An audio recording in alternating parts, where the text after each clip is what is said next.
Mga ka-Superman! Hello, hello, hello po! Gising na po ba kayo? Well, kagigising ko lang din. It's 4 o'clock ng umaga. Hinahanda ko na po ang breakfast ni Ate Yana. Wow! Kasi ni Ate Yana is 7 ng umaga hanggang 4 ng hapon. Kaya pinababaunan ko na po siya ng kanyang lunch. And then, pera na rin po para sa kanyang merienda.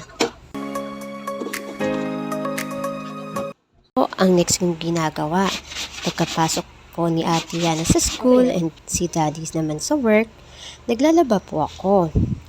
Hindi naman po ako everyday naglalaba.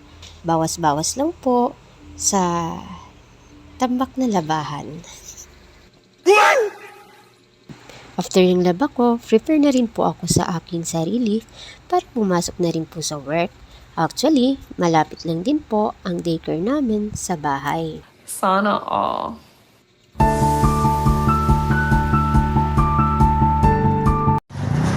Pagkatanghali naman, na-break muna namin, naasikaso ko naman si Bunso para sa kanyang pagpasok sa school.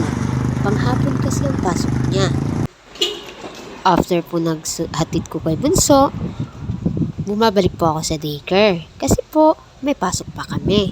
And then after nun, maya-maya, pag around mga 5, susunduin ko na rin po siya kasi hanggang 5 lang po si Bunso.